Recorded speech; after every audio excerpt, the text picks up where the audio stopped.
ఇన్ని రోజులు మనకి తెలియక మన పూర్వీకులు వాడుకకు సరళంగా ఉండడం వల్ల వాడిన పదాన్ని మనం వాడాం. ఇక ముందు దాన్ని సరిచేసి పలుకుదాం. దేశమంతా ఎంగిలి పూలు అంటున్నారు, కానీ 100% అది ఎంగిలి పూలు కాదండి. ఎంగిలి పడని పువ్వులు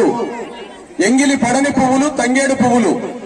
తంగేడు పువ్వులు ఎంగిలి ఎందుకు పడలేదంటే, తంగేడు పూలను బతుకమ్మ తల్లి ఉత్సవాల్లో కాకుండా ఇంకెక్కడ కూడా మనం ఉపయోగించాం.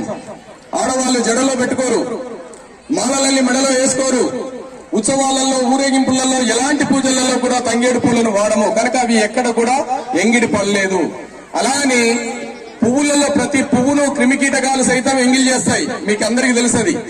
ఏ పువ్వునైనా తుమ్మెదలో తూనీగలో ఏవో ఒకటి వాలి అందులో ఉన్నటువంటి మకరందాన్ని తీసుకుంటాయి. మరి అప్పుడు ఎంగిలి పడ్డట్టు అవుతుంది కదా. అందుకని తంగేడు పువ్వును మనం ఎలా తీసుకొస్తాం? పువ్వు విచ్చుకోక ముందే మొగ్గ దశలో ఉన్నప్పుడు, ముడుచుకొని ఉన్నప్పుడే తీసుకొస్తాం. పువ్వులను తెంపుకురాం, గుత్తులుగా విడుచుకొస్తాం.